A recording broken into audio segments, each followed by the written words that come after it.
Hi, I'm Thrifty Tim. I'm in my man cave, and it's a Tuesday. It's afternoon, so it must be time for Tuesday afternoon with Thrifty Tim. Along with me is my co-host in his man cave, which is bigger than mine, but I don't care. Sir James. Hello, everybody. It's Tuesday afternoon. See what I did there? Yeah.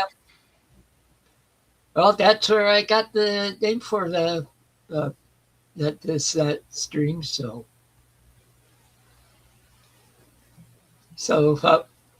what have you been up to, James? well, this weekend I went to see the new Avatar film by James Cameron. James Cameron has an obsession with water in his films because there was a lot of scenes in water, and I saw it in 3D, and the 3D looked amazing because the water came up to here, kind of in the 3D. You think you're up to your nose in the water. That's how real it felt. And it was such a great film that lots of action and everything, and it was like the Pawnee going against the Sioux Indians. That's what the true two tribes reminded me of that, and very good message in the film, and I absolutely I was amazed by everything in it, and the cinematography is beautiful, and I like the camera work and everything, the lighting, everything was just so beautifully done. 3 hours and 17 minutes. And luckily for me, our seats reclined. So I pressed the button going all the way back. I had to lean my head up a bit so I could eat my popcorn so I wouldn't choke. And then I put it on the seat next to me when I wasn't eating it. Then I heard vibrations. I thought it was somebody's cell phone going off every so often because it was annoying. I was going to get up and pick up their phone, throw it in the lobby, like shut up with that damn thing, turn it right off because it's just disturbing to other people trying to watch the movie. But apparently, my friend who was sitting with me, he said no, that was all the seats going up. That was the vibrations I was hearing. I didn't even know the seats vibrated when you put it up. Well, I learned something new, but the movie was fantastic. I don't want to give any spoilers about it, but I highly recommend this film. But you have to watch the first two films to understand this one because it connects from the first one, then it leads off from the second film into the third. So you have to watch the first and the second one, and then you'll understand what the third one is. And I started watching Smallville again on Netflix. I used to love that show. I had a crush on Lon Lang, and I still do. It was nice to see her again. And it's before Clark Kent became Superman.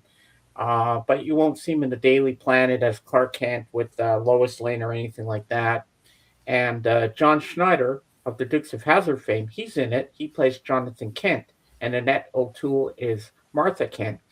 And last night on one of the episodes at the beginning, this car was speeding right behind the truck where John Schneider as Jonathan Kent was driving, and I was laughing because on the radio they had Waylon Jennings singing the Dukes of Hazzard theme, and the camera pans to the cab of the truck where John Schneider is driving. He's tapping on the steering wheel, and you hear just the good old boys. I was cracking up like what a perfect Oh, song to play when he played Bo Duke and the Dukes of Hazzard. uh, I thought that was well, hilarious. I have a couple of his albums. Oh yeah, it's true. He was a singer too. So was Tom Wopat. Oh yeah. Yeah, Oh yeah, I that's have some true of because he his. sings on the Dukes of Hazzard album. He Yeah, sings up on Cripple Creek. And I remember John Schneider singing "I'm in the driver's seat," and there's also one by Johnny Cash on that album called "The General Lee." see, every year at Christmas time, I always watch a movie geek out. Christmas Comes to Willow Creek, which has Tom Wopat and John Schneider in it, Ah, and they're driving a truck going from like L.A. or somewhere like that up to Alaska. because I was thinking, I said, isn't there a homage to the Dukes of Hazzard in Smallville? And certainly there was. And I'm not sure, but I think there might be an episode where Tom Wopat is a guest star on the show. I think so. I'm not really sure. Well, I'm only at I'm starting up to episode 16 of season 1, so I won't know till later on. But I've been enjoying that show again, taking a break from Disney Plus and Paramount Plus and Apple TV. But oh yes, I have another thing to tell you. Before I let you get into the rest of your A's in there, a little It's Fonzie not humor the for rest you. of my A's, but the other part of my A's. But on Thursday night, I started watching again. I started watching a new series. They had a 2 episode premiere of the new Star Trek series, Starfleet Academy, and it is fantastic. Oh my god, I love it. Holly Hunter is one of the main uh, stars of the cast. Um, the rest in and they have the Doctor from Voyager. The hologram Doctor was on Star Trek Yeah. Voyager. Well, he's there. He works there at the Academy now. I'm like, oh my god, it's the Doctor. I said, hey, I remember him from Voyager. Uh, so they've got Klingons. They got all these other. They got. So does this take place before It's or long after. It's long after Kirk, because they have on the wall. They mention Spock. They mention Sulu. They have the Captain Kirk, James T. Kirk pavilion and all that. But I don't. But I didn't see Picard anywhere. But I don't know if it's in the time of Picard or yeah, because Picard had just finished the series, so I don't know if it's after that. But it's certainly after the original Star Trek. I know that. okay? So, but it's a very good series, and I highly recommend you see it, Tim, if you're into that. Okay. Because I really enjoyed that. I really enjoyed I really enjoyed the first 2 episodes, and I can't wait for this Thursday to see episode 3. So it should be good. Yeah. All right. I will make you big, and now Tim is going to show us the rest of the A's. Not the rest of the A's, the other portion of them, Oh, the other portion. Okay. because All right. I'll finish off showing them next week. All right. Well, that's a big stack. And this isn't quite all of them I'm showing today. Okay, so I went through America last week, so starting on after that. Okay, this is Ed Ames, or I Cannot Wish You. Mm-hmm. And he sang with his brothers also on them, and he did have some hits. I'm not like he does the Impossible Dream on here and Climb Every Mountain, Cast Your Fate to the Wind. Okay, then. Okay, here he is with his brothers. See, it's Ames Brothers featuring Ed Ames, and they do You Are My Sunshine on here, and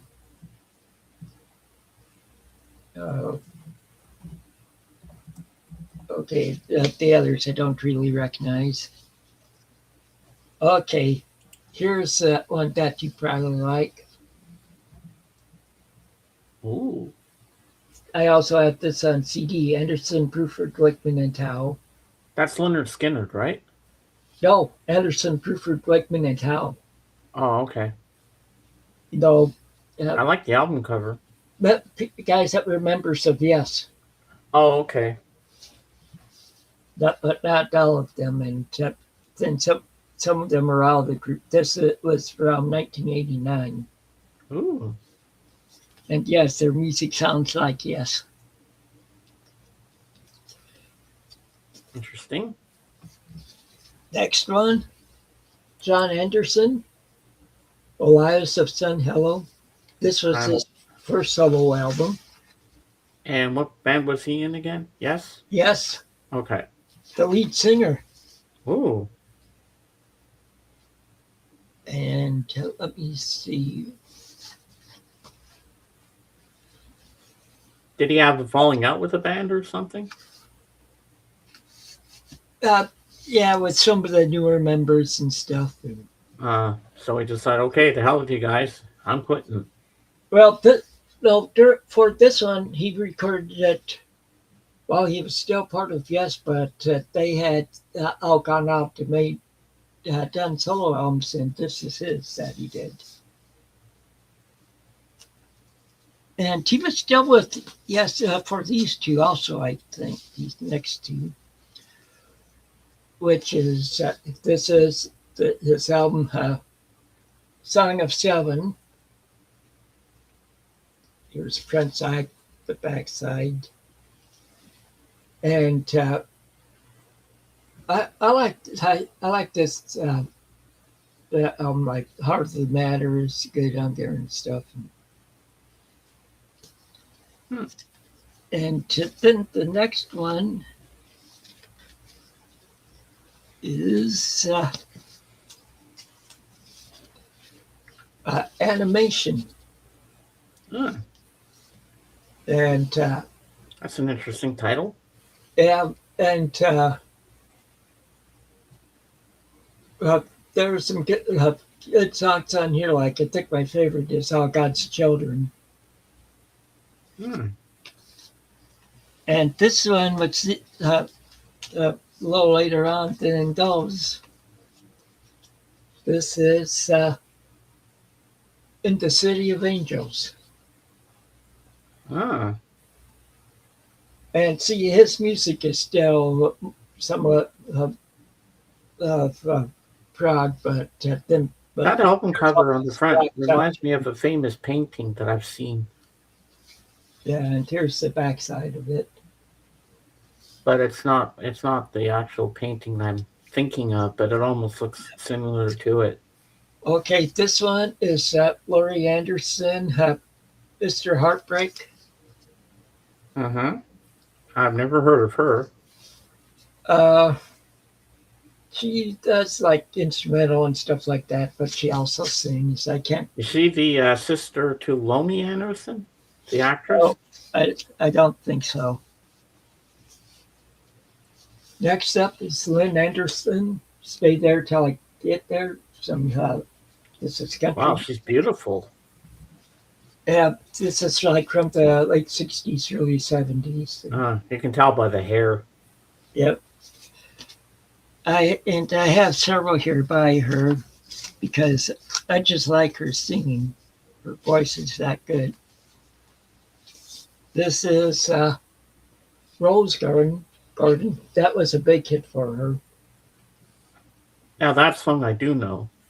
Yep. I beg your pardon. I never promised you a rose garden. Yeah, I know that one. The next is her greatest hits. Well,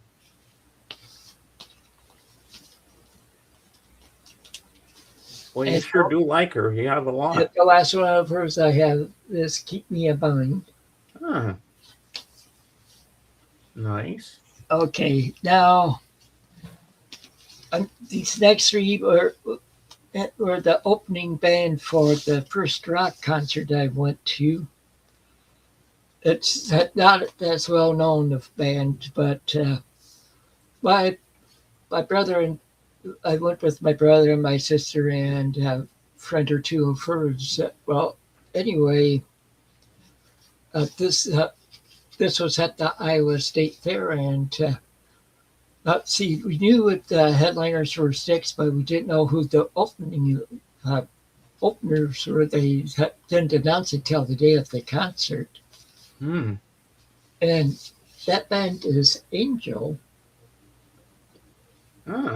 And they've gotten a following it since then and stuff. And they've even this was their first album that they made. This is it's self-titled. Then this is like their second album called Hell of a Band. They're a hard rock band. And but there's one song on here called "The Fortune" where they have a prog sound to it too. Tim, can you pull that album up again for a second? How come it's like at the side it's like kind of slanted on the album cover? No, go up, put your finger up on the side on Oh, the right hand side. Yeah, that. that was cut done at a record store. They cut the corner off for. Oh, okay. But then the next album was On Earth as It Is in Heaven. Ah, And I'll show you something here. See the like cover right now? yeah. Yep, it. Oh, wow. That is so cool. The same thing upside down or right side up. Yeah. That's neat. And the next one is their album White Hot. Hmm. And they on here they do Rascals songs called "Ain't Gonna Eat Out My Heart Anymore," Hmm. and they do a good job with that. And another one that's pretty good is "Flying with Broken Wings."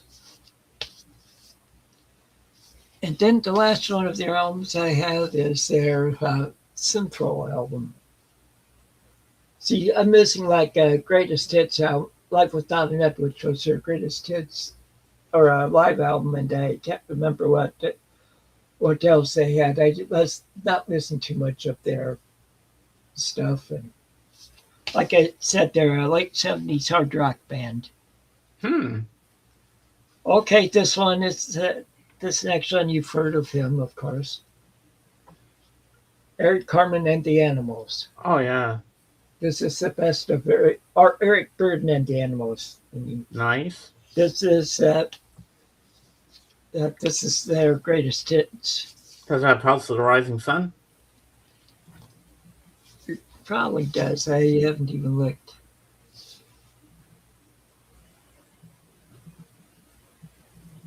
No, they don't. This is more of their earlier stuff. Ah.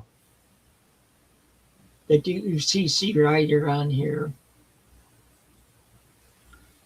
I can't picture any other band doing that but Elvis. Okay, here's Paul. Oh, yeah. Paul Anka. Of course, I know him. This is just him doing covers of other people's hits. Hmm. This is from the '60s. Now we go to the '70s, and it's more Paul Anka. Nice. I think this was okay. Yeah, this is from '78. I'm just seeing that. No, I don't recognize any songs on there. Okay, Adam Ant. Oh, yes. This is Friend or Foe. Does it have Goody Two Shoes on that one? Yep. Okay, now here's one that you probably haven't heard of. This a band. Oh, yeah. You've shown this album cover before. I remember that. Yeah, this is Apollo 100 Joy, where they're sort of like an early version of like Mannheim Steam or of Trans-Siberian Orchestra, you could say. Ah. This is from the '70s. This is the album Joy, that Joy, which is Yesu Man of Man's Desiring, and it was a hit for them. And So they're like an instrumental band. yeah, Okay. and then here's their album Titan Pieces Hmm. or Masterpieces, and like on here they do Amazing Grace, also Popcorn. Yep. And they do Beethoven Hot Nine, and they do Nutrocker. Oh. Okay, that for some April One, some live April One. Oh, yeah. April Wine's good. Yeah, a Canadian band. Mm-hmm. Like this one is live at the El Macambo live album. Okay, some more April wine. It's harder, faster. This one has uh, the 21st century schizoid man on here.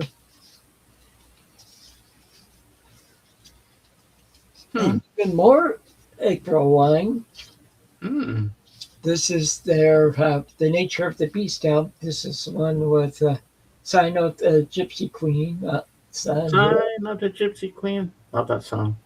Yep. It's a classic. Oh yeah. And even more April wine. This Wow. uh, this is Power Play, and I don't really recognize any hits on here. And even another April wine. Mm. This one is Animal Grace. See, this one's from, what year is it from? Can't see it on here. But, okay, then let me get the rest of them, pull them over. Okay.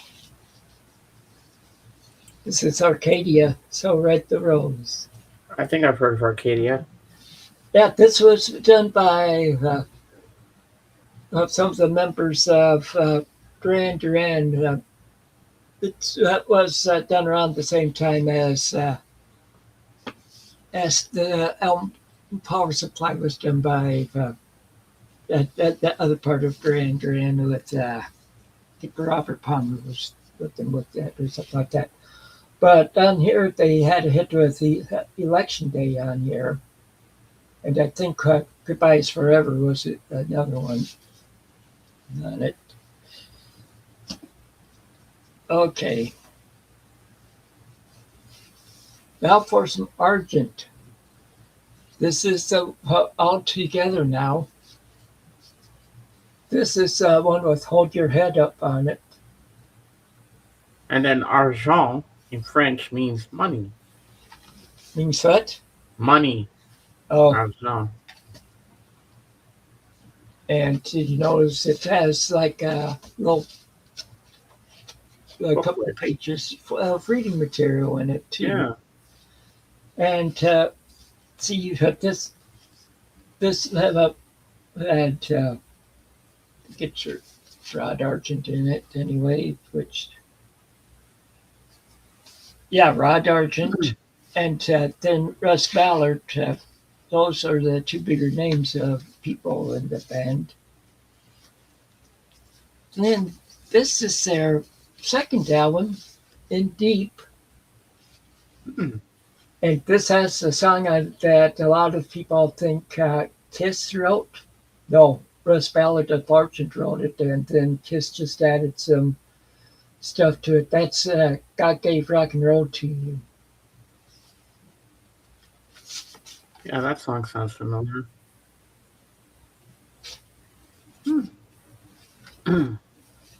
There's a Pretty cool. Oh, I see the ringwear on it too. yeah. Oops. Whoa, careful.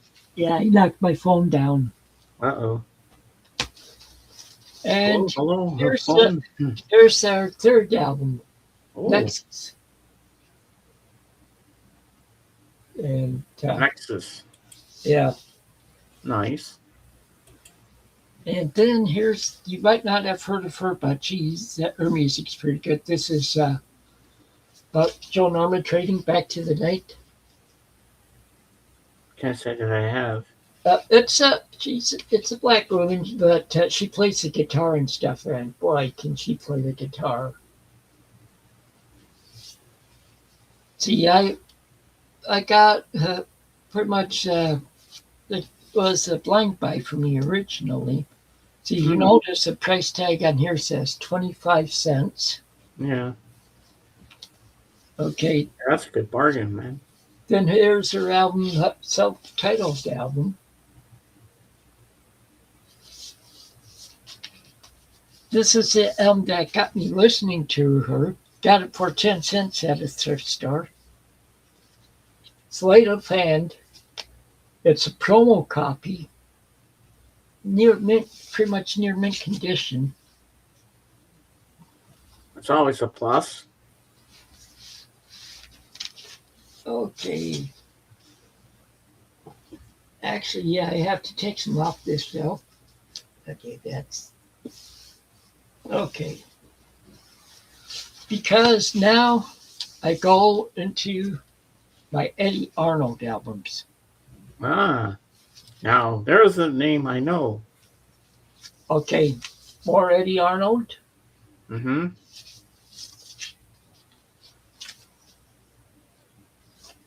Country songs I love to sing. Oh, Calvin, where are you? Cattle Call. Oh, yeah, I know that song. Leanne Rimes sang that.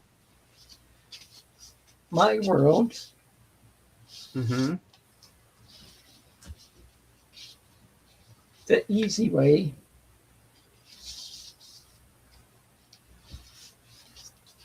The Last uh, Word in Lonesome.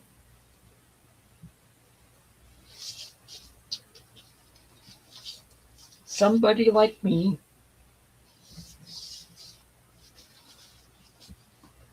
Thereby Hangs a Tale. And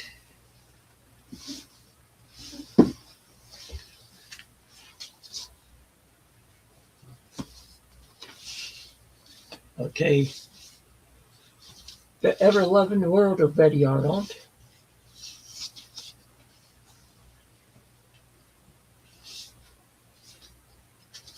The Glory of Love.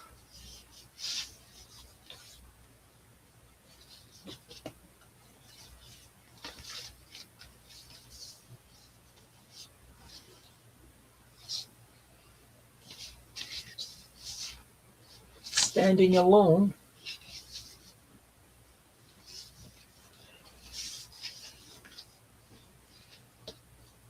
This is Eddie Arnold. The TLP set.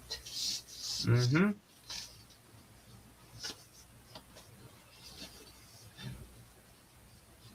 A Man for All Seasons.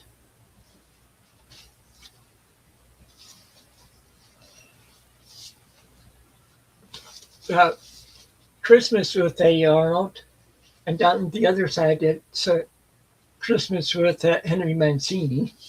Yeah, I remember you showed that at Christmas. And the last one is the one Calvin sent me. This is Handhold Sons. Hmm. Nice. So that's that's all I have for my thing for today. Okay. Sounds very good. Yeah. So you got a lot of Eddie Arnold. You got a lot of good stuff in there. Yeah. So how many A's do you have left to show? No, there's a little bit, maybe 25 or so. Wow, I've never seen so many albums. Boy, but that's a lot of money right there you got there so far. Well, most of it I got at thrift stores. Yeah. Well, at least you got them cheap and in good shape. Hmm. That's always the way to go. See, Yeah. uh, my album collection's about like your movie collection, you could say. Uh-huh. Yeah. Well, I have a decent amount of records, but I think I have more in the way of movies because I have a lot more movies than I do records. But I can show you. Do you want to see some of my Paul McCartney stuff? You could. All right, I will pull out my Paul McCartney albums and my Wings, of course. Let me grab them. Just give me a second here. I'll entertain the folks with some good stuff here once I get them out. Eh. Yep, James went back to pull out some stuff to show us. Yep. Once I get past John Lennon. Okay. All right. There we go.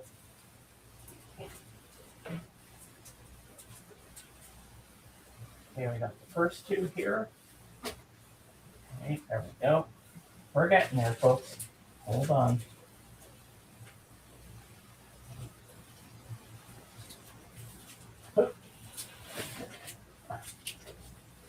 All right, here we go.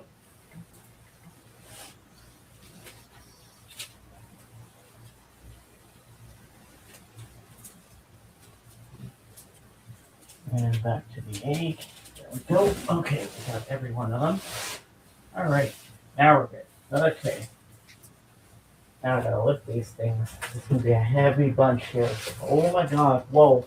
Whoa, whoa, whoa, whoa, whoa, whoa. Easy, boy. Easy. Don't fall down. Don't fall down. Don't drop them. Ah. Okay. Whew. I'm out of breath just lifting them. Okay, here we go. All right. Now I'm gonna make myself big and I'm gonna show you my Paul McCartney collection. All right, here we go. Now, oops, I almost made you big when I'm going big. Okay, so first off, we have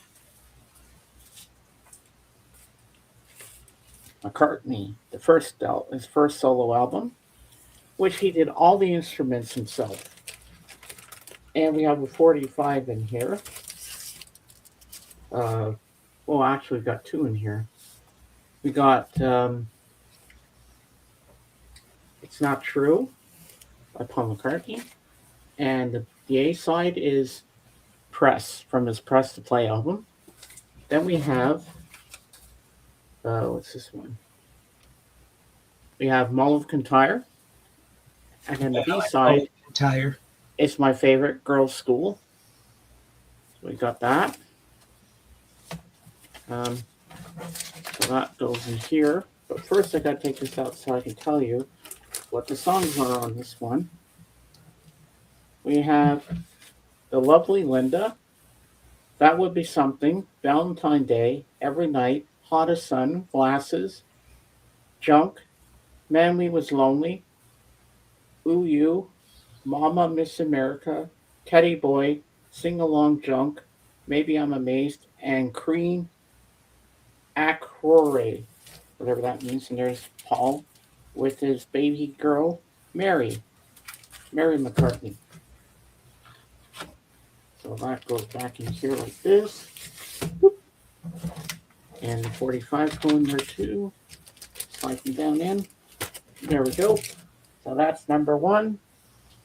Now that next one, which came after, we have Ram. There's some pictures there's Linda and Paul and their kids. And here's the gatefold. And the songs on here are my favorite one. That starts side one, Too Many People, Three Legs, Ram On, Dear Boy, Uncle Albert, Admiral Halsey, and Smile Away.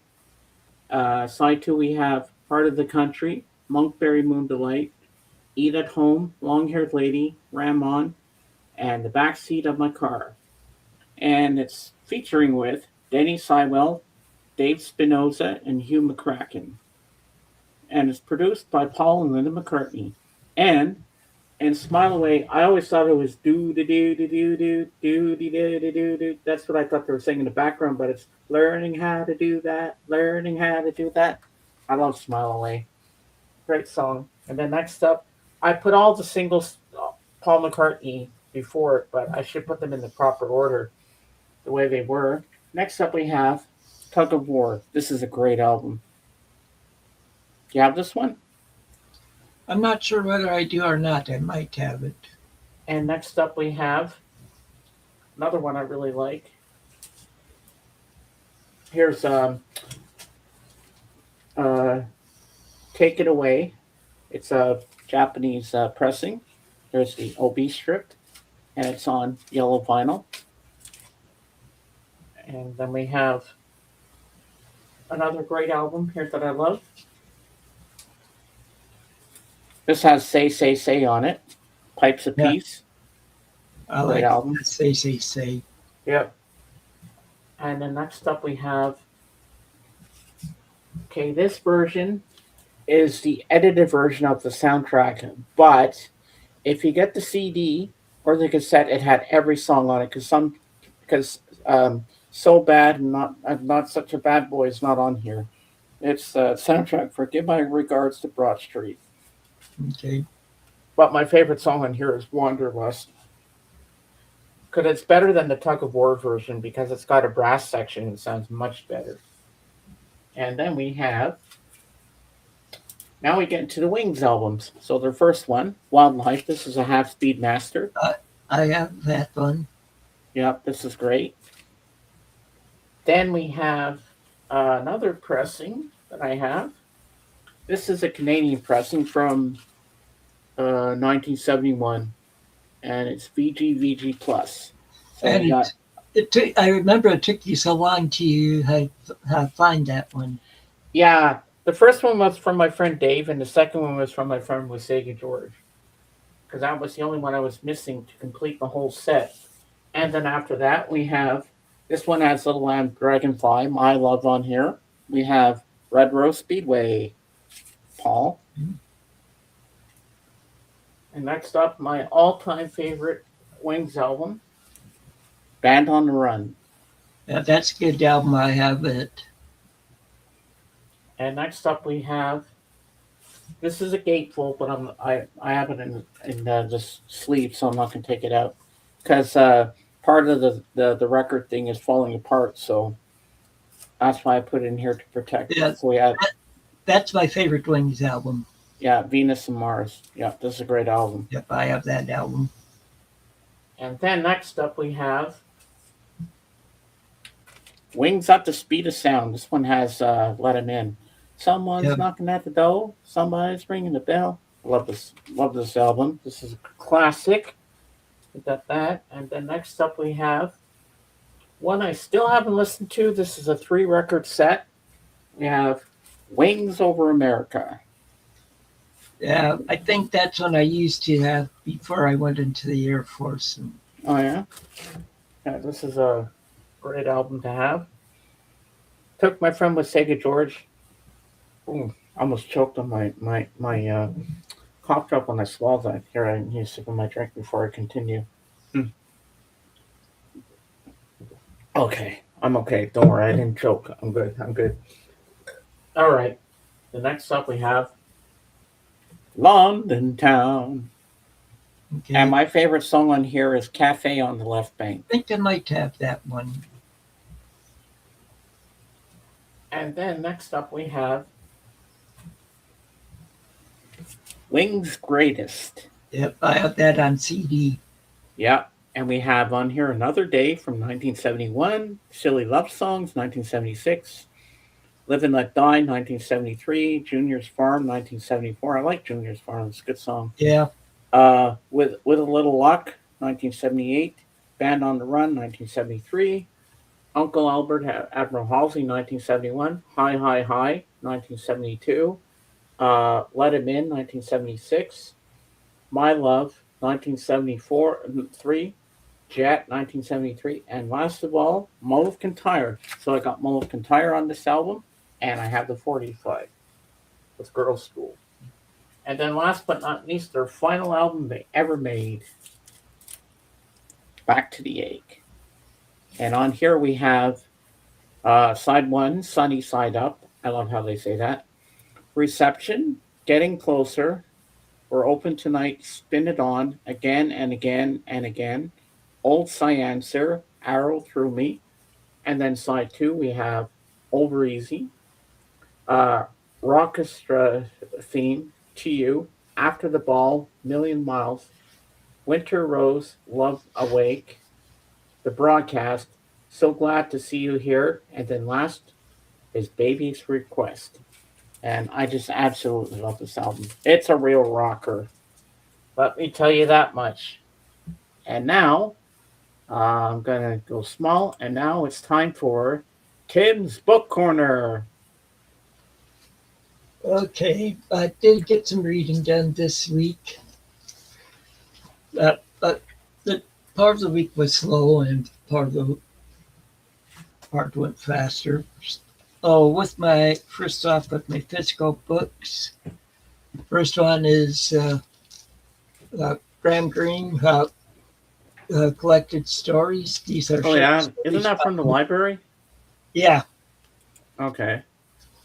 I'm going to be renewing my checkout for another 3 weeks tomorrow. And so let me see. Okay, so in this one, I'm up to page 256. So I'm Ah, around halfway done with the book, nice. or a little less. With the sum of all fears, I'm up to page 633. So I have under 300 pages to go in that. Oh, that's good. And that end with this Herman Walk one. I have read through. Where is it? Okay, I read to page 206 in it. I still have over 800 pages to go. Wow, it's gonna take a while. Yeah, those are the physical books. All right. And then the two ebooks on this tablet. See if I can get it. Okay.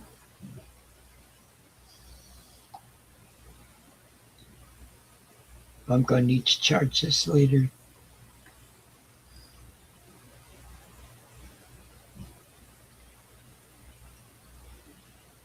Hmm. The book's still coming up. This is up for, oh, and of course it's not on the page I want to show you, but it's so shows. I'm up. Let me look at my journal here where I keep that information. On here I've read through page 29.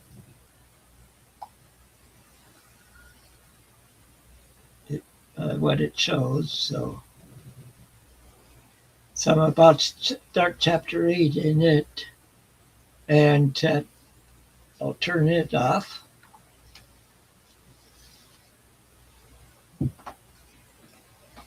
And then on my Nook, I'm reading The Bat by Mary Roberts Reinhardt, and I'm read through page 277. This book, let's see, this one, it's uh, a good number of her stories in this. As she wrote quite a few novels, mostly a mystery. Oh, cool. And that's what I've been reading this week. All right. Well, we'll pop over to me. Um, so I'm still reading this one, as you know. I read some more, 2 nights in a row, and I'm up to chapter 5. I'm about to start chapter 5 on page 141, and this is where they're starting their second album, Red Rose Speedway. And the other chapter I just finished was First Flight, and it was the band going around to different college campuses and playing, like no press, no managers, nothing, just doing it, like getting their like just getting themselves situated being a band and practicing the singing and everything. And at the time they put out a single because in the 70s they had Bloody Sunday, where the cops came into a crowd in Ireland and shot at the crowd and killed 13 people. And then a 14th one was killed from their wounds and everything, from their injuries. And that's when he wrote "Give Ireland Back to the Irish." But it got banned on the BBC, got banned everywhere, except it went number one in Spain. Of all places, it went number one in Spain. So it talked about that, and I found out something in there I didn't know. because no other documentary has ever mentioned this. That Paul and Linda actually went in the 70s to go see John Lennon and Yoko Ono in New York City, like to reconcile and everything from all the press and the bickering at each other through songs and stuff like, oh, I hate you, blah blah blah, and all this kind of stuff, back and forth bickering on different albums. But the very last song on Wildlife is called Dear Friend, and that's about burying the hatchet with John Lennon. That's what Paul wrote that song about, if you didn't know. Yeah. And yeah, but I know this, towards the end of the Beatles, that there's a lot of friction between those two. yeah, and there's a picture in here I'm going to show you, a color picture, and let's see if you can guess who they're posing with. Okay, I just gotta find it. Ah, here we go. It's the bottom picture right here where my finger is. You I see who can't it see is? it too well. If I bring it closer, you see it now? I still can't see too. I can't get too close to my desk right now because of records in the way. Well, it's Johnny Cash and June Carter and Paul and Linda. Okay. And there's a big painting of Johnny Cash in the background. Yeah, so yeah. And also while I'm big, I'll tell you a story. Um, on Wednesday night, I called into the Fab Forum again, and I spoke with the boys, and I was talking about the book and my trivia book I got, and the Beatles anthology and all that, and my Beatles calendar, and they were telling me about there's a companion documentary coming out on Prime Video next month on February 27th, which is a Friday. It's called Man on the Run, and it's a documentary, kind of like the book, similar to the book about how Wings got formed and everything, and how Paul was depressed at the beginning after the breakup of the Beatles and stuff like that. So I'm really looking forward to seeing that. And then I got to play DJ and introduce the song I requested, and that song was a Wings song, and it was Girls School. Because I like the slide guitar in that song. It's really good.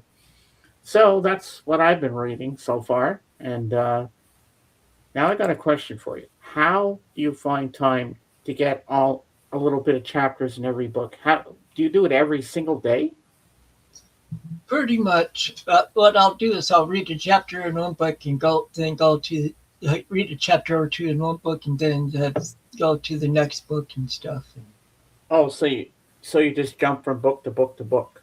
Right. Okay, that makes sense. People have asked me how I don't get them mixed up. That's not the way I don't get them mixed up. There is that they're a lot different from each other. Excuse me. So I can remember which book's which, and Okay. Maybe I'll play a whack-a-mole and grab some more records to show. All right, let me put these back on the shelf before I trip over them. Well, or trip over myself. I don't want to do that. All right, let me put these back. All right. And if they'll cooperate with me, come on. You know you want to go back in your place. All right, let's put this back. All right, here's some Mars. And then the rest will go in right after that. Do. Excuse me. Okay. They don't want to go in. Go on, stupid thing. There we go. Okay. I can go in. Oh, that took my breath away there. Okay, what else can I show you? Let's see. What have we got? I showed those. Yeah, I showed some of that stuff there. Let's go down to the bottom and see what else I can show you. Um, what's over here? Uh,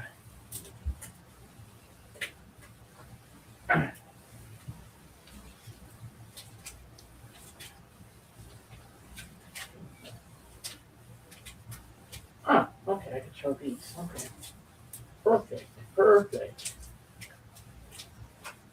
All right, these are good.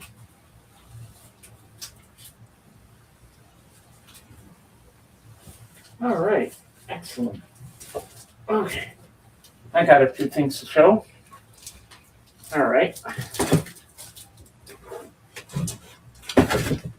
Okay. I got a couple of A records here. So, all right, here we go. Let's make myself big. All right. So, we have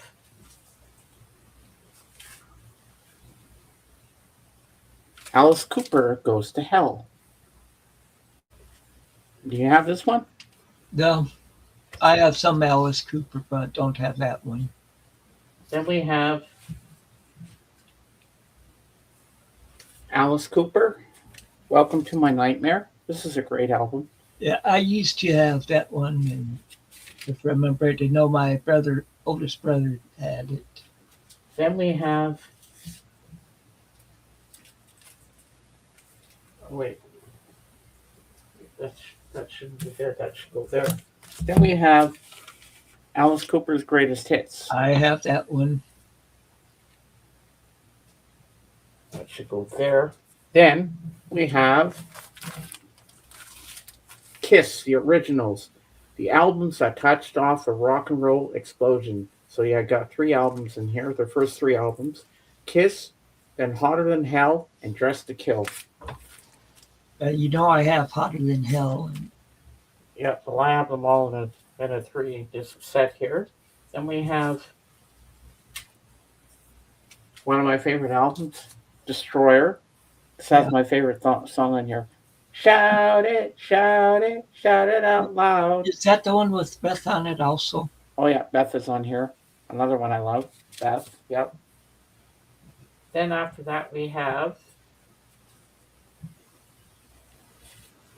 Rock and Roll All Over. I have that one. Then we have Love Gun. Okay. I like the inner sleeve for this with the blood, the kiss. Then next up we have. Oh, don't fall over, stupid thing. We have Kiss Alive #2, and Beth is on here too. Yeah. There's a book in here, but I'm not going to take it out because it's falling apart. Then next up we have Kiss Dynasty. Okay. And then we have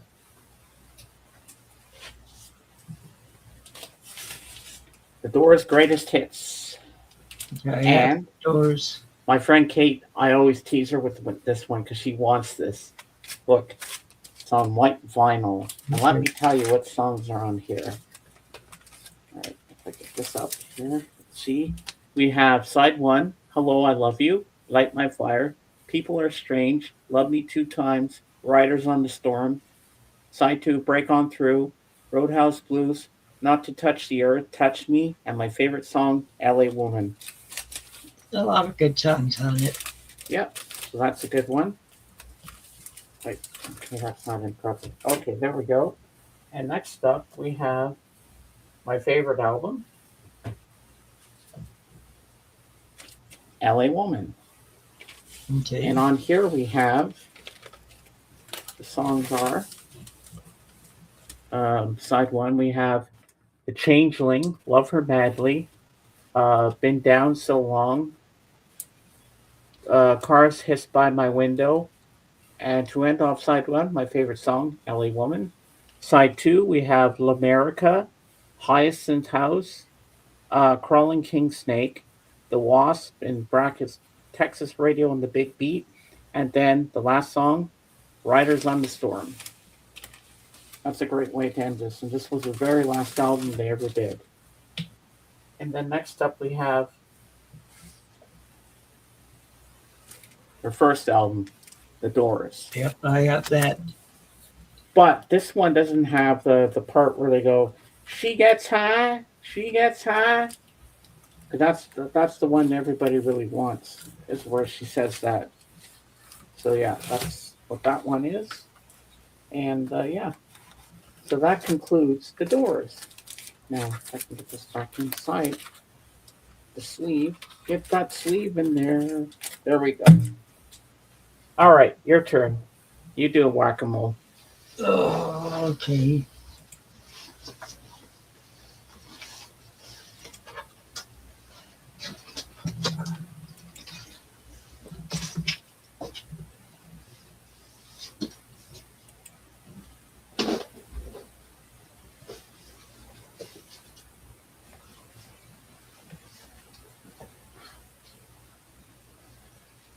Come on, Jorgen.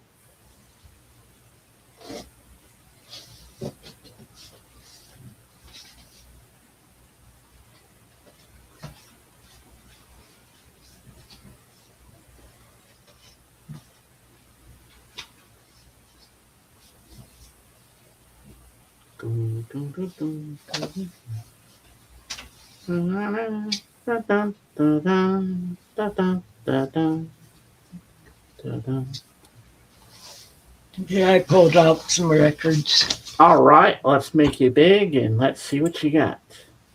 Yes. First off, Susie Quattro. Ooh, Yeah, you knew Susie. of course. Other Tuscadero. Yeah. And part of the Runaways.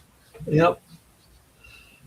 But this has like stumbling in on here, and she does "Tired of Waiting," cover of the Doors song. Hot rock and roll hoochie coo. Cool. And the next one is Dave Mason is Alive. This is a live album of Dave Mason. He was a member of Traffic. And but this has shouldn't have took more than you got. I gave. Look at you, look at me. Only you know and I know. Sad and deep as you, and he finishes it off with "Feeling All Right," which is a song he wrote. Nice. Now, this next one is okay. Let me open it up.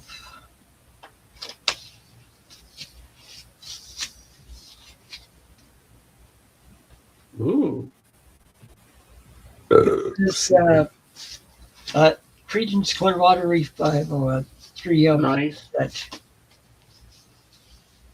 Is it a live one? I think it is. I mean, I can't remember too well. Okay, Well, can't go wrong with CCR. the next one, Memphis Man's Earth Band. This is the album of The Good Earth. Nice. And like at the time, it had a thing on there where you could put on the back. I'll show it. Or you could cut the part out, like the corner, and you could send it in. And trying to remember where you could get a piece, like a piece of worth. Can't remember where that was, but Well, I wouldn't want to wreck the album cover. I wouldn't cut it. yeah, No way. I'd buy an extra copy just to do that. yeah. Okay, next is Bob Welch. This is a self-titled album. Looks like it is. And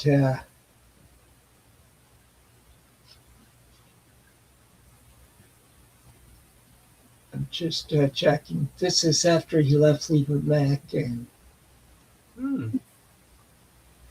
but trying to see if that he does like Bend Me, Shake Me on here.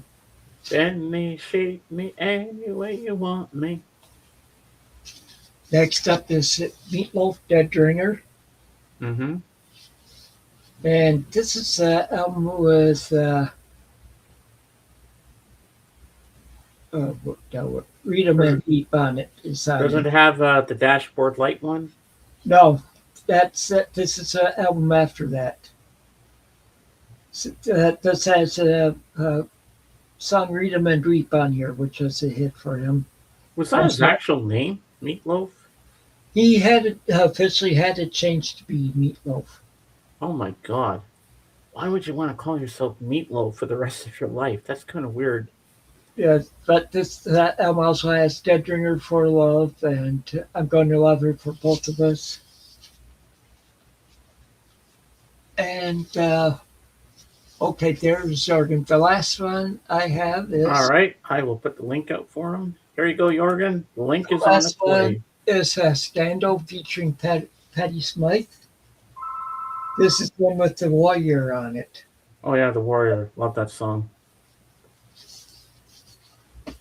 There you go, Jorgen. Come on up. Okay, that's all I have. All right. Let me make it small. And then we'll see what Mr. Jorgen's got for us today.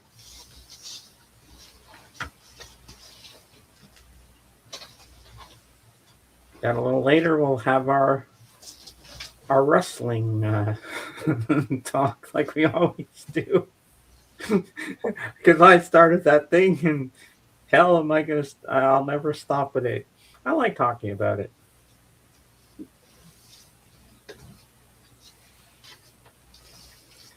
I mean, who doesn't like talking about wrestling, right? I don't know. Well, I do. And let's see what Jorgen's got for us today for his theme. You know what? I've seemed a lot calmer and more relaxed since we started doing the show. What That's depression? good. What depression? I don't know I even had it. Well, I still do. It's there, but the lump in my throat's gone because I'm having a good time. And that's the main thing. Ah, ladies and gentlemen, the Jazz King of Sweden, Jorgen! Hello. Hi, Jorgen. Howdy. Welcome home. Good morning. So, how's your week been? Thank you. Pardon? How's your week been? Well, normal. Little stormy, but Yeah, we've been getting snow here. And yesterday, our high was supposed to get up to like only 7 or 8 degrees Fahrenheit. Hmm. It was at like it was below zero for a good while yesterday. Yeah, I think we're getting more snow here in New Brunswick tomorrow, if I'm not We're, mistaken. we're getting some today. Ah, They're saying they're estimating 2 to 5 inches. uh-huh. So what's your theme for today, Jorgen? What have you got for us? from VHS I moved over to DVDs. All right, I'll make you big. Let's see what you got. Not that many, but we have a compilation with Pet Shop Boys. Okay. Pop art. Here in Miami. What I like about this is that they have all the this has of course all the videos, but it has also, if you want, all the videos with commentary. Oh, wow. Okay. Pet Shop Boys talking and over the videos how they did the videos, and everything. That is very interesting. So that is Yeah. the highlight of this. That's always nice to have. More Pet Shop Boys performance live. I have this one on vinyl, but now I also have it as a bootleg. Vinyl as bootleg, but now I have it on released DVD also. Nice. We have a video compilation from Erasure. Mhm. Okay. A video compilation from Chemical Brothers. Mm. That I got from a friend of mine that I was working with. He all of a sudden gave me. We have the story of the alarm. Wow. Rest in peace, Mike Peters. A double DVD set, one with videos and the other with various stuff. A live concert from Earth, Wind and Fire. Okay. I like Earth, Wind, and Fire. Yeah, me too. I like their song September. I love Earth, Wind and Fire. Now a couple of DVDs that I haven't seen, and I'm not sure that I will either, but I have it because I got it from a friend of the family, a friend of mine and a friend of the family who passed away. So I got it from him. And then I can't really give it away. But it is musicians that I normally don't like. We have Stones, Scorsese, Shine a Light. Oh, Scorsese. Oh, that's a great documentary about the Stones. Oh, I love that one. But I don't like Rolling Stones. That is the problem. But as the dedication to my friend, I can't hold on. Yeah. The same goes with Pink Floyd, The Dark Side interviews. Ooh. God, I'd take that from you if you ever wanted. If you didn't want it, oh, I would take that. I love Pink Floyd. I might see it because it's more interviews than music, I assume. So that it might be interesting to hear them talk. Oh, the Lamb would be all over that. We have a couple Swedish ones. This is Swedish Swedish troubadour, Cornelis Vreeswijk, and it is a road movie made by his son, and it's another Swedish troubadour, Papa Come Home. Daddy Papa Come Home. Come Hem. Daddy Come Home. That's what I figured. This is one of these biopics. I normally don't like biopics. This is a good movie, but it is as a biopics is definitely not. It is not exactly according to her life, but as a movie overall, it is good. Monica Z, about Monica Zetterlund, the Swedish jazz singer. Oh, of course I don't know her. So. And then we have something even better. We have a documentary about this singer. Well, This one is great. That's good. We have 50 years of the Eurovision Song Contest. Ooh. that On should be two interesting. Oh, Judah would love that. On 2 DVDs. Wow. And it goes from what year to what year? 81. It goes from the 81 to 2005. Wow. And I bet it's got ABBA on there. Waterloo. The question is, if it is 81 to 2005, why the hell is it called 50 years? Oh, crap. I wish it would be longer than that. Go from the 70s to forward. This is Hello, Say Hello, Wave Goodbye, and it contains 19 videos with new wave synth pop. Oh, Well, new wave and synth pop, I should say. okay. Interesting. Live Forever, The Rise and Fall of Britpop. It's a documentary. Oh, And it is an okay documentary, but it would be much more fun if it didn't focus on just Pulp, Blur, and Oasis. I mean, Britpop was a whole lot more than just these three. Yeah. were the Beatles in there too? No, this is 90s. Oh, okay. Dang. I was hoping the Beatles would be in there. We have the Jazzology presents Hamp and the Duke. Ooh. And these are so-called these are what you could call soundies, which is like music videos from the 30s. Oh yeah, because they had because Including that's about the time the movie started getting sound and calling the it talk. also contains live performances. Oh wow, that's amazing. I bet And I that's come a to good another one. one with Count Basie and others, Fats Waller, Lou Armstrong, Joe Turner, and others. So it's a set of different soundies. Wow. We have the greatest hits live, Wham. Ooh. Yeah. That's cool. And we have live in Montreux, the Crusaders.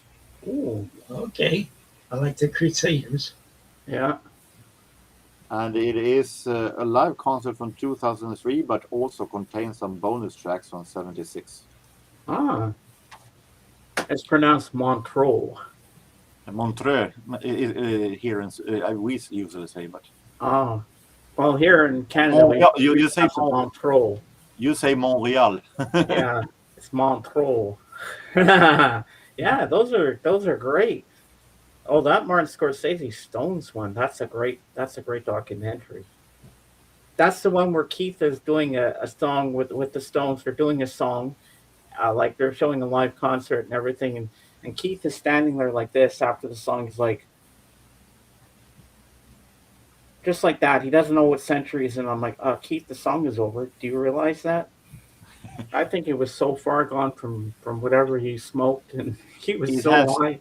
He has two problems. One, Rolling Stones that I don't like normally, and two, Martin Scorsese that I'm no fan of either. So it has two wrongs.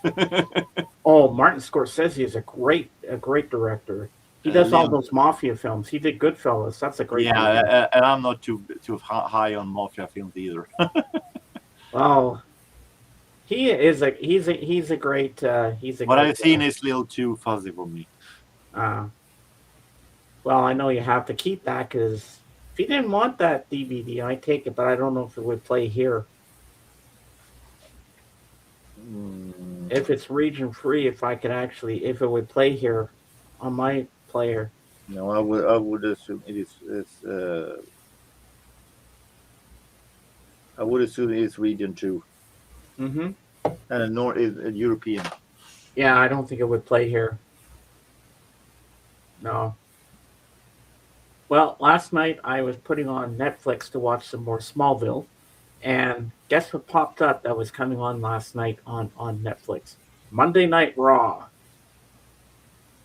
No huge surprise. It is on Netflix at that time. Yeah. But I didn't watch any of it because I hardly know any of the wrestlers of today. They're all new. Well, like I only know the 80s stuff. Depends on what you mean with new, but That makes me wonder how many of the 80s ones are still alive. Yeah, it's like all these new people. I don't think I've heard of them. Well, CM Punk is CM Punk is he's a veteran, so he's my favorite. But yeah, that one I'm familiar with. CM Punk, I've heard of him. Is he any good? He's a fantastic one, especially on the mic. Oh yeah. Interesting. He's the one who tells it like it is. He's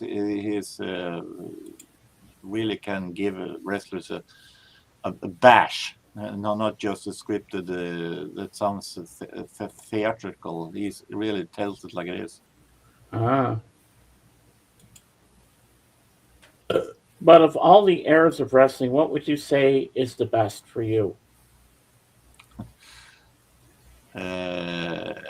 Well, as I'm watching a lot of 80s right now, I would say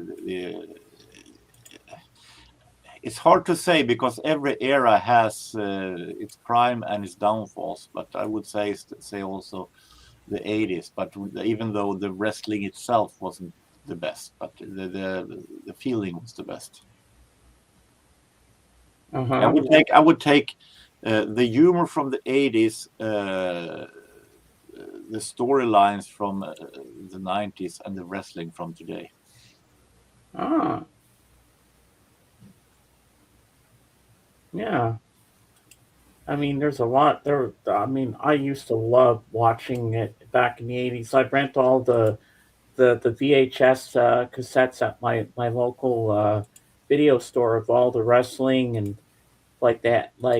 And one time my friend was there, my dad's friend. He thought I was watching football. I said, no, I'm watching WWF wrestling when it was still WWF. Because I was I forget which one it was I rented, but I like all the early '80s stuff. But I wonder how far back Hulk Hogan actually went. Did he actually go back into the '70s? I think he started in the late 70s. Oh yeah. But yeah, it wasn't called Hulk Hogan. I think it was called Terry Boulder. Oh. But WWF was back in the '70s, wasn't it, as well? Back in the 60s. Oh, the '60s it started. So I That's guess. That's the WWF. Oh. And I wonder if they had Mean Gene back in those days too. No. Mean Gene came on in the WWF in 1985. He was in AWA before that. Oh, okay. Yeah. We're losing all the legends. Another rock star died today, but I forget the name all of a sudden. Yeah, I heard that. Oh shoot! Oh, Ralph Towner died. Yeah, I think that's the name I was thinking of. Yeah, he died. He died a couple days ago. What band was he from? Well, he played in various bands. Oh, okay. I better put these records back on the shelf before I trip over them. But if you watch, yeah, shoot, is it Shades of Tranquility or something like that? I can't remember it. I know he was talking about it in a video he did yesterday. He was talking about Ralph Towner. Oh yeah. Or Sea of Tranquility, that's the name of the site. I don't know who he is. So. He talks about music. All kinds of music. Oh yeah. Get on the shelf, you stupid thing. There we go. Okay. Well, my records got stuck and wouldn't go back on the shelf. There we go. Okay. So, have you been reading anything, Jorgen? Any comics? No. Nothing more than the usual Donald Duck pockets from the past. Mm-hmm. Do they have any Mickey Mouse ones too? Yes, but they're still called Donald Duck pockets, but they're mixing. Oh, so you like the Donald Duck ones the best? I don't know, but the pockets themselves are called Donald Duck pockets. And what do they? But they contains also some contains just Mickey Mouse comics and others Donald Duck pockets. So they're mixed, and some are mixed Donald Duck and Mickey Mouse also. What do they call Goofy in Sweden? Långben. Oh, like long leg. Okay. And Donald Duck is what? Kalle Anka. And Mickey Mouse? Musse Pig. Musse Pig. I know. Pig in Sweden is not known as a pig the name Pig is like his is alert and happy, happy guy. So it's more that than the animal pig. Yeah, why don't they just call him Mickey Mouse? Because that's the name we're all familiar with. Don't ask me to know why they're translating, but there are some that actually called him Micke, because mouse in Sweden is mus, so it's pretty close. So some in the early days called him Micke Mus. Mickey Moose. Almost sounds like a moose. Yeah, but with an U, M-U-S. Ah, okay. Interesting. Yeah, you learn something new every day. Yep, just like I learned smorgasbord is actually a Swedish word. Yeah, I never knew that back in the day. You know what the goofy is called in Denmark? No. Fetmule. Oh my God, that's funny. And what's Mickey Mouse called in Denmark? I think it's called Mickey Mouse. Ah. And Donald Duck?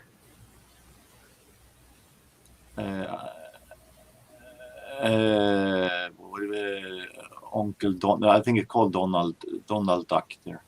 Oh, just regular sounding. Now I'm going to ask you, Jorgen, what have you been watching lately? Well, I watched a compilation of old WCW runs, of the old WCW storylines that WWE had put up, and trying to remember. Nothing big anyway. Nothing huge. Big. I watched. I took down a quartet of episodes with Scooby Doo. Where Are You from the 70s? Oh, yeah. Wow. Can't go wrong with Scooby Doo. Other than this sounds extremely silly with the fake laughings that they had, the studio laughs that they had in the background. My dad used to call it canned laughter. Yeah, they have that. Why have that in a 20-minute cartoon? With me, it's as long as Scrappy's not on there. Oh, Scrappy Doo. Puppy power. They were good for him. I mean, they added him in there, and it's like, what? But he's a later. I'm not too familiar with Scooby Doo history, but isn't he a later invention? Yeah, he came in the late 70s. Where Are You? But those Where Are You comic cartoons are from the 70s. I don't think the Scrappy Doo was invented back then. It was like get towards the late 70s that he came onto the scene. Yeah, I think the original Scooby Doo started in the late 60s, like 1969 or something. It did. I remember when it started because there was a friend, his name was Scott Suby. And so when Scooby Doo started up, we were still in elementary school, and we started calling him Scooby Doo. I like the intro of Scooby Doo. Where Are You? When everybody in the group is running for their lives, and everyone is running with their front forward, except for Velma. She runs like Michael Johnson.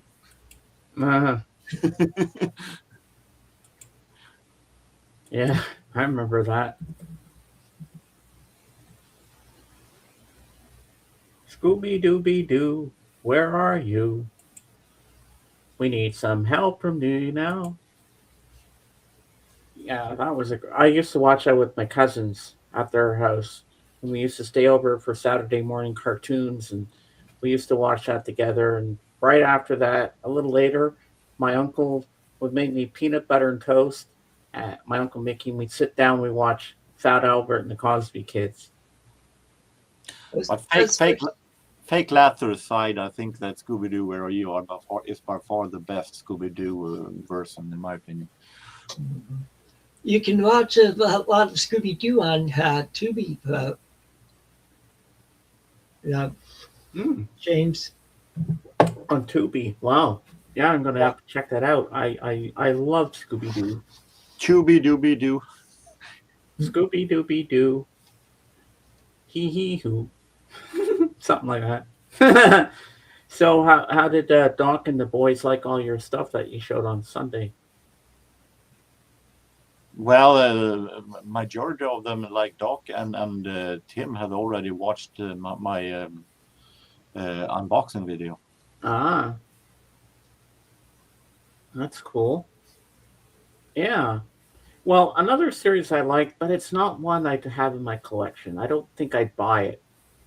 The complete series, The Jetsons. I like The Jetsons. It was a good story and everything, but I prefer the Flintstones over that for some reason. I just thought the Flintstones was more funnier. It had better plots, and I don't know. It just spoke volumes to me.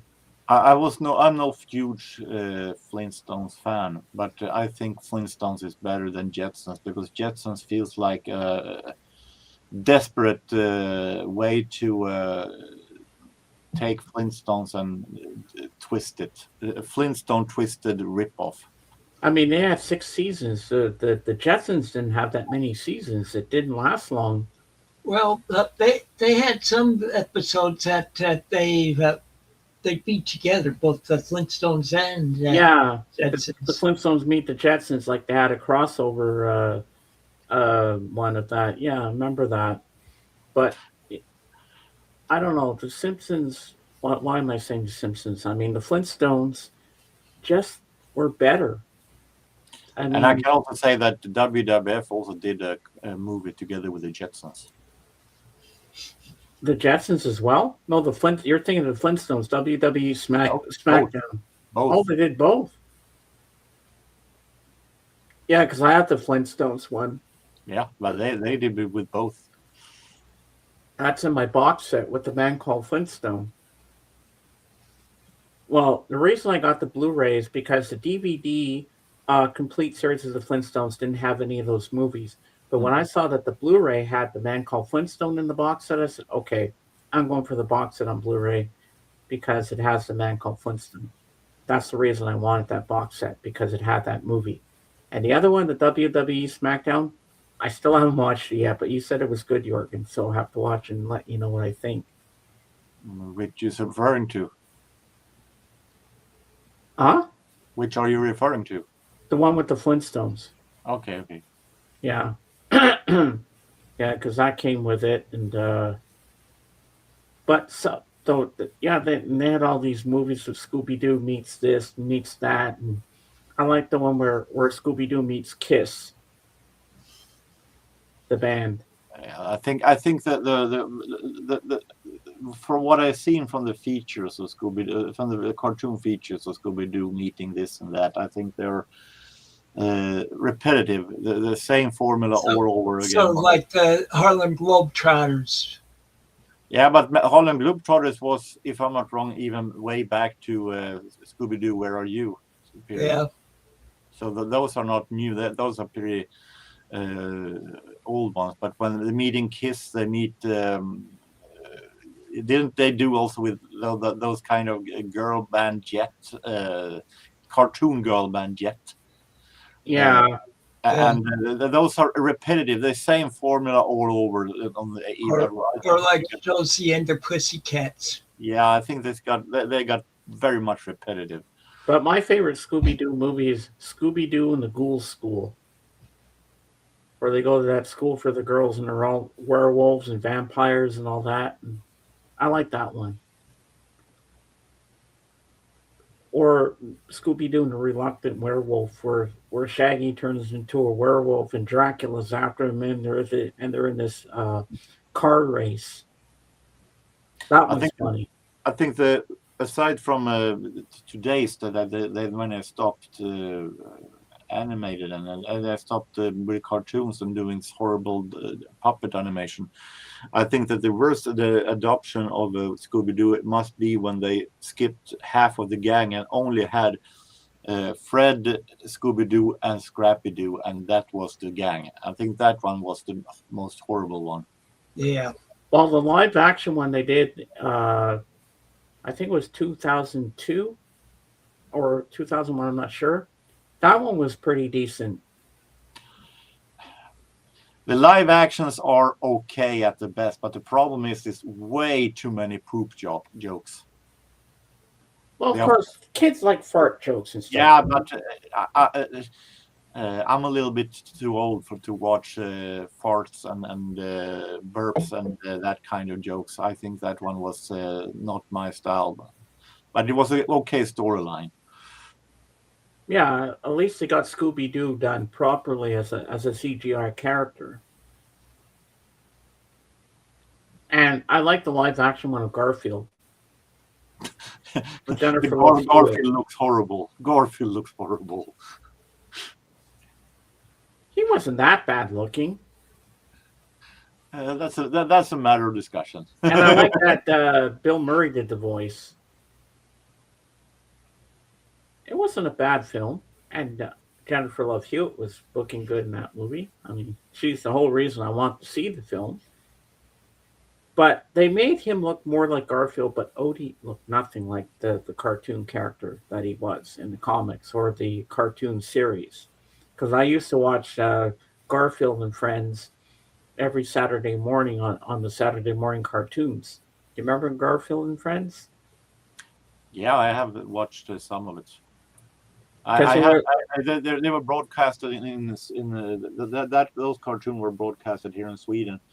I had one problem with them. I love the Garfield ones, but I have to watch Orson and that Animal Farm. That I thought those cartoons were pretty dull. Yeah, with me, I don't really care for them taking cartoons and characters and turning them into live action. Like, look at Inspector Gadget. I haven't seen that movie, and I think I'll stay away from it. Yeah, Matthew Broderick was in that one. But there was one they did in 1995, which I thought was really well done because they made the CGI look fantastic. And Christina Ricci's in it, Casper. I haven't watched that, so I don't know. That was pretty decent. They made it look like the original cartoon character. I'm not too familiar with the cartoon either, so. Casper, the friendly ghost. Yeah, but it wasn't a cartoon that reached Swedish television that much. But if you look at Richie Rich, the cartoon character comic, and you look at Casper, they're the spitting image. You would think Casper was the dead Richie Rich. Because it's got the same facial features and everything, except Casper's white and he's bald. And yet Richie Rich has hair. But yeah. But the Casper movie from 1995 is really well done. And apparently they're making a sequel. And Christina Ricci's back in it. And it brought Casper back. I don't know if it's as good as the original, but I'm still going to watch it anyway. It would be pretty stupid to do a movie about Casper if Casper wasn't in it. Oh, yeah, of course. I mean, I don't know if it's going to be a good one, but I still want to watch it just because I love Casper. I feel I'm way too. I know too little about Casper the Friendly Ghost, the cartoon, to be interested in a live action about it. No, I thought it was well done for the time. For what special effects they could actually do back then. But like Tim says, I mean, normally when you're taking a cartoon and make it in a live action, it's pretty much sucks because they try to put in effects that doesn't fit it one bit, and then it becomes a mishmash of the stupidity. I mean, the first real CGI was 1993, Jurassic Park. And that was well done with the dinosaurs, the way they make them look authentic. Yeah, I agree with you, Jurassic Park. That blew my mind when I saw that. I was like, wow, you think they were real? The first three Jurassic Park movies were great. I think the third one was okay. It was mediocre. Yeah, But then when they did Jurassic World, I said that should be part three because it was a I, better I, I storyline. I agree that part three wasn't close to one or two, but it was still it was a good movie. But then I felt I haven't watched Jurassic the one afterwards because I feel like they have watered down the entire concept. I've felt after number three that okay, this was a good movie, but now that's it. I don't want to see it a fourth time, and that still goes. I feel like the concept was done, and I still feel like the Actually, no. concept is done. Actually, the rest of them are very well done. Yeah, they might be well done, but the concept is still the same. Well, it's kind of different for Well, each film. well, a movie I like is Jumanji. Oh, Jumanji, I love that film. Robin Williams. And did you see the other one? It's Zero or something like that. Is that Thura? Yeah, Yeah, I've seen that. Yeah, that one's pretty good too. yeah. Or they had that two-eyed goat. That goat was creepy looking. Yeah, I remember that movie. Yeah, that was pretty good. Where they play the game and the house goes up into space and yeah. But the first Jumanji was very good. I saw that in the theater. I was going to see another film with my dad. I said, Dad, I want to see Jumanji. I like Robin Williams. I said, now I'm curious about it. It looks really interesting. And then my dad sat down with me in this theater with our popcorn, our Coke, and everything. And he said, you know what? At the end of the film, we both liked it. I said, that was really, really fun. Sometimes you got to give a movie a chance and then you find out you really like it. And I really like Jumanji. I only seen a trailer of it when The Rock was in it, so I don't know. I haven't seen the entire. No, we're talking, this is 1996 when the Yeah, original came out. if I'm not wrong, The Rock played in the modern version, Yeah, and because there's two of those. I only seen trailers of that. Yeah, there's Yeah. Jumanji. Welcome to then there's the one where they come back again, and the girl, one of the girls in that movie, she was also one of the girls on Doctor Who. I was going to say, yeah, I do like watching some of the movies that The Rock is in because there's a lot of action in them. Yeah, I've only seen two Rock movies, and that is Scorpion King and the cameo he did in the Mummy 2. That's the only the Rock movies I've really seen. well, he's done some pretty decent films. He's not a Yeah, bad actor. what you need to do when you are an actor is when you're transferring from wrestling to a real movie acting is that you can't act like you are in a wrestling ring. You have to act like the character you are in the movie. Which, like, if you look at Hulk Hogan's movies, he can't act like the character that he is in the movie. He has to act like Hulk Hogan in each and every movie, and that is his movie sucks because you need to show that you're a character actor, and The Rock knows that way better than Hulk Hogan did. Oh yeah, Oh, and The yeah. Rock, he was also in a movie called Pain and Gain with Mark Wahlberg. That movie is hilarious. I love that movie. You ever heard of that one, Tim? Pain and Gain? No, I haven't heard of that one. That's a good one. I like that one. Yeah. The Rock has done some pretty good stuff. Let me look up his filmography and I'll tell you guys what he's been in. Do, do, do, do, do, do, do. What am I doing? And for you who asked about Meatloaf, his real name is Michael Lee O'Day. Ah, the Rock movies. Here we go. Okay, he was in The Smashing Machine, Moana 2, Red 1, about Santa Claus, Red Black, one's good. Black Adam, I still have to see that, DC League of Super Pets cartoon, Red Notice, Jungle Cruise, that was good, Jumanji The Next Level, Hobbs and Shaw, I own that, Fighting with My Family, that's a good one. That's a true story about a girl wrestler. Skyscraper was good. Rampage, Jumanji, Welcome to the Jungle, WWE Best of 1997, Dawn of the Attitude. That is not a movie. That is a compilation. Yeah, Baywatch, the movie. The Fate of the Furious, Moana. Then we have Central Intelligence. Oh yeah, that's funny too. Disney Parks. Oh, he was in that. San Andreas, Furious 7, John Cena, Greatest Rivalries. I have that one. That's a compilation about their rivalry. Then he did a movie of Hercules. Then he did WWE Triple H, Thy Kingdom Come. He was in Fast and That is a Furious 6. compilation of Triple H. That is not. That is a wrestling compilation. Yeah. Pain and Gain, the one I talked about. G.I. Joe, Retaliation. He's in that.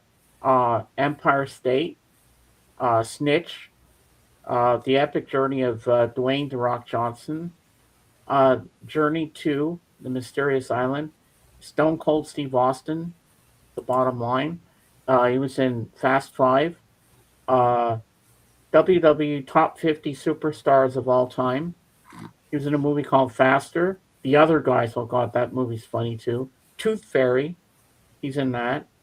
Yeah, He was in Planet 51 cartoon, Race to Witch Mountain, Get Smart, WWE, the Best of Raw 15th anniversary, The Game Plan, where he plays a football player, The Most Powerful Families in Wrestling, Stars Special, Gridiron Gang, WWE McMahon, Gridiron Gang, that's a movie about football, Southland Tales, don't know what that is, Doom, based on a video game, Be Cool, Walking Tall, and that's about it that I know of. Why do they include WWE movies in that?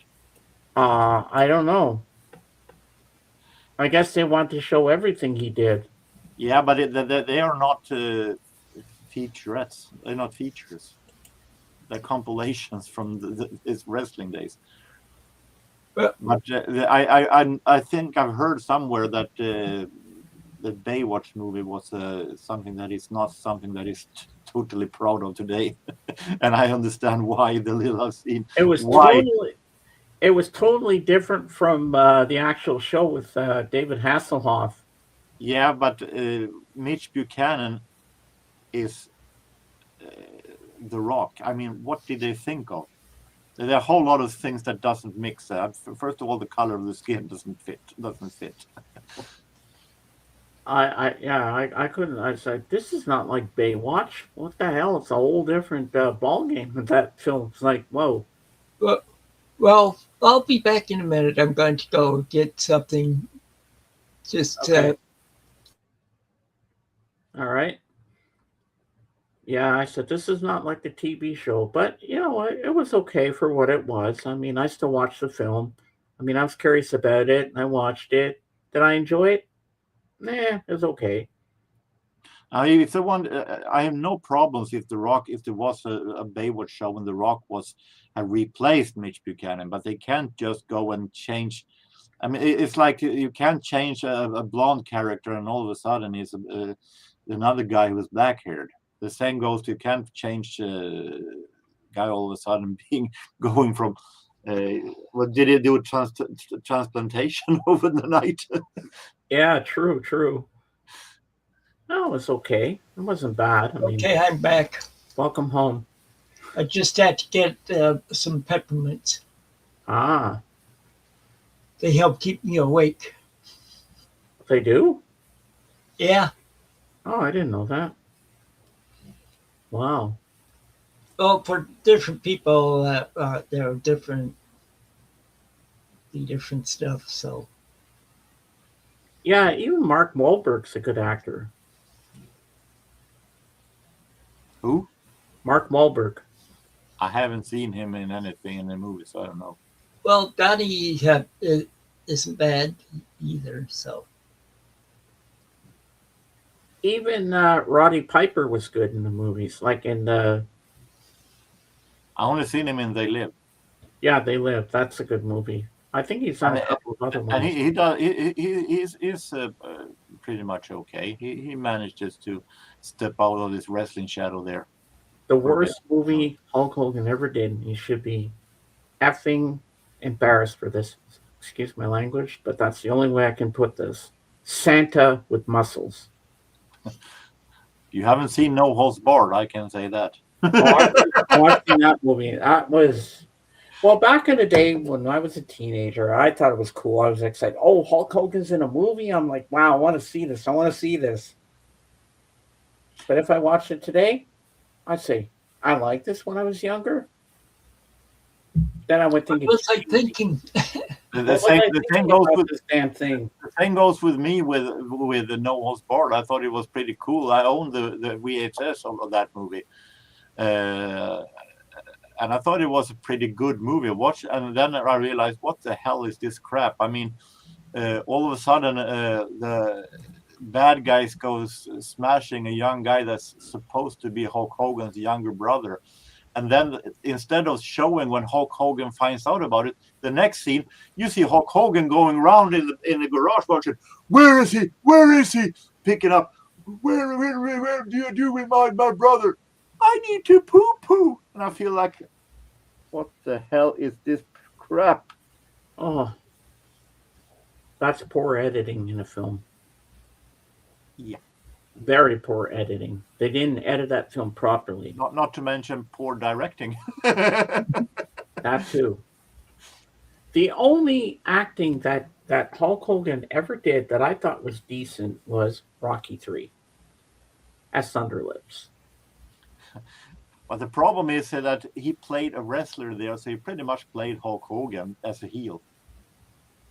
But that's what he's good at. That's his best acting that he did was in Rocky 3, just being a wrestler. Yeah, the only thing he can play is Hulk Hogan. Yeah. The ultimate male versus the ultimate meatball. Because he plays a wrestler in Rocky 3, and when they wrestle, he plays Hollywood Hogan in WCW. And after the match, well, he is Hulk Hogan in WWE. So he's pretty much himself. It is no difference.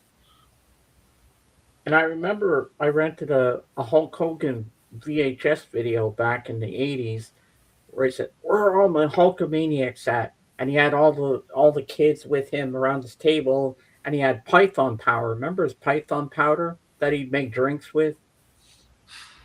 I remember that, the Python powder. I've seen comedy sketches with Mean Gene and the Hillbilly Jim where they drink it, and it's let's just say it's wrestle crap at its finest. I mean, yeah, it's entertaining, it's funny, it just makes you laugh. It's embarrassing, it's cringe, but it's funny cringe. Yeah, you just take it with a grain of salt and shit like that, Don't take it seriously. When he's supposed to, when he feeds, he make Mean Gene Okerlund drink it, and Mean Gene Okerlund all of a sudden acts like he has been winning the world's strongest man contest. Oh yeah, look at me. That's good, Mean Gene. That's good, Mean Gene. I feel like. And then he say, okay, kids, when you take my Python powder, you're going to be like this, brother. And then he show his muscles, and he go like this. Then he go, he does this. And when it comes to Hulk Hogan in that era, and you're supposed to take powder, I'm not sure that it's a very good idea to have kids around him. You never know what the powder contains. It's like he's entertaining kids to take drugs or something. Like, here, it's okay, kids. You can sniff the stuff like cocaine. Yeah, because Hulk Hogan has admitted that he was on steroids at the time. That's very encouraging for kids to see that kind of stuff. I don't know. I'm weary about that. It's just like when he and the punk group Green Day did their cover of "I'm the Leader of the Gang," the 70s song. You're having the children's the children's favorite Hulk Hogan do a song that was made by Gary Glitter.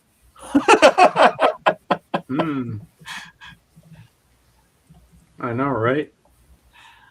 That is a little bit creepy. Mhm. Yeah, that's kind of weird. But I want that. I hope to find that CD single one day on the thrift store. You never know. I hope you find it too. As I do collect stuff that are so stupid that it makes you laugh. Well, I had 145 back in the day that belonged to my pappy, my mom's dad, and it was that song "Shut Up, You Face." Remember that one? Yeah, hear it. What's the matter, you? Hey, gotta no respect. What do you think you do? Why you looking so sad? It's a not so bad. It's a nicer place. Ah, shut up, you face. The problem is that it is not so stupid that it's funny. It's just so stupid, and it isn't exactly working with today's standards. Sort of like the shaving cream song. Oh yeah, shaving cream, be nice and clean. Yeah. It's a little Italian stereotypes, to say the least. Well, kinda, yeah. Well, anything to make a buck and get famous. Write a weird song and call it "Shut Up, You Face." I'm like, Well, okay. it was a whole different era back then. So. Oh yeah. Oh, but I remember when that song came out, and I remember the Irish Rovers when they had their song wasn't at a party. It's like we have in Sweden here had for a very long time a debate about the Tintin comic Tintin in Congo, because at the time when it was released back in a long time ago, when it was okay to do black faces, to draw black faces and certain racial slurs, but today's standard, they are debating here in Sweden whether or not it should be in libraries in the children's section or not. I mean, kids see black people every day. I mean, Yeah, come that's on, not what's the difference? the blackface is not the problem. The problem is that it is painted, it's portrayed in Tintin like a white man being king over a black tribe. Yeah. And I feel like instead of forbidding it, I understand the reason, but then learn them about how it was back then. It was a racial time. Now it's not, and this is the reason. Use Tintin as a school for how not to behave. Hmm. But I have to say, when Steven Spielberg did the Tintin movie, that animation was so well done. It's like I was impressed with that film when I saw it. The problem was that they have totally destroyed the Tintin book, because if you look at the guy who is a bad guy in that movie, he is hardly he is a very have a very little role in the books, and he's not a bad guy. He's a victim. So they have totally screwed the book and taken also 2 or 3 books and put them together. Well, I don't think I've read the Tintin comics at the time, or even when I was a kid that I remember, to my knowledge. But I thought it was a good movie because Because Mr. Sakharin is just another guy who just happened to get the ship with the one of the piece of the treasure, and so he's not the bad guy there. But all of a sudden they take 2 and 3 movies and put them together in one and make Mr. Sakharin the bad guy. I didn't buy that. But I have something in the cellar that is very interesting. I have a live action Tintin movie from France, oh yeah, and that was created in the 60s. Not oh, it was not also connected to any books. It was totally new stuff made after Hergé had died. oh. So I'm not going to say that those are good by any means, but they are very, very interesting to have. When you see Captain Haddock with a huge nose. Yeah. But I remember in French it's called Tintin. Yeah, but I'll go with our we call it Tintin. Yeah, Tintin. Yeah, Tintin. Yeah, I mean, I think Tintin was different because snowy isn't called snow in Sweden. In Sweden, we call it as in French, milou. Milou. Uh-huh. Tim's having another mint. No, I'm just my chair. Usually have my coat over the back of that. That coat fell down, Oh, okay. so I'm just getting it back up there. And who's the guy that's with the Tintin all the time? The guy with the hat and he wears a blue shirt and he's got the beard. He looks like Bluto or Captain something. Haddock. Oh. You must read a whole lot. You must start reading a lot more Tintin. I can say that. Yeah, I got to see some more Tintin now. Captain Haddock is with a Tintin from fifth or sixth book until every now and then until the end. So he becomes his new partner in crime. He's a drug addict. He's a recovering alcoholic, you might call him. I remember my friend Patrick Belil. He had all the Tintin comics in French, and he also had Asterix et Obelix back in the Captain day. Haddock is a kind of a recovering alcoholic that uses sometimes very angry phrases and words, you might call it. So pretty much Tintin's like a detective in a way. Well, if Tintin is Mickey Mouse, Captain Haddock is Goofy, only a little bit smarter. I guess that makes sense. Yeah. I remember you sent me a link once on Facebook for a cartoon of Tintin that you said was very good that I should watch. It was a movie. And there are many There are many cartoons. There are two. There are Tintin cartoons that are the most famous ones. There are one that were in the 80s, created by Belgian studio Belvision, and those are very today with today's standard they look pretty funny, very hilariously stupid, but they're very funny. Then there came new ones in '91 that are if you look at the English one, then they are really good. They destroyed it with Swedish voiceovers, but the original British actors that I think it was a Canadian actually. Then they are really, really good. It came out in '91, so it's pretty easy to Google to search on YouTube on Tintin cartoon. Mm-hmm. Yeah. Do you like Tintin, Tim? I haven't really watched Tintin. No. Wow, I remember growing up Saturday morning cartoons. I used to watch the Smurfs in the 80s. Are we there, Papa Smurf? Not yet. Yeah, those 80s cartoons of Smurfs were okay. They were, of course, Peyo's books are the way better, but they were pretty much okay before they destroyed it with Grandpa Smurf and those teenagers all of a sudden and all the kinds that I don't understand.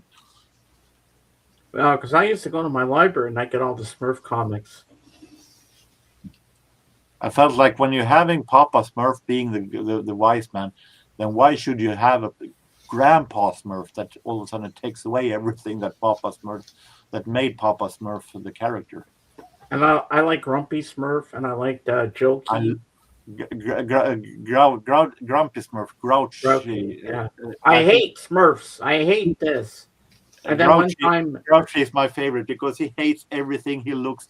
But all of a sudden, sometimes he can't help but forcing himself to smile and say, when they say, "I hate this and that," but I love Smurfette. Yeah, because I remember once Smurfette gave him a kiss. And with that, that makes you think back to the Disney movie Snow White and the Seven Dwarfs. Yeah. Yeah, Or but Grumpy, they were got made pissed. more. They were made more humans than Smurfs were. Yeah. They took that idea from Snow White. And then Jokey Smurf, I have a present for you, and they'd open it and they'd explode in her face. And I remember they had a bird called Feathers. And they fly on it on journeys in the show. Are we there yet, Papa Smurf? Not yet. Are we there yet? Not yet. You get pissed off. One fantastic episode in where Smurfette was created. Every Smurf got so head over heels over this blonde female Smurf, and he's the one going, "I hate Smurfette," and then he was writing on the wall, "Love a heart stands Smurfette," and it walked away. Yeah, I remember. Yeah, because Gargamel made her. Yeah, from the beginning, but then after a while, Papa Smurf remade her into the blonde. Yeah, because she had dark hair at the beginning. And she was a babble mouth from the beginning. Ooh, we've hit the 2-hour mark already. Man, we've been just talking up a storm here. Yeah, well, I think it's time we end this now since we got to the 2-hour mark. So before we nerd ourselves to Smurf too much. Yes, we're nerding out over the Smurfs. La la la la la la.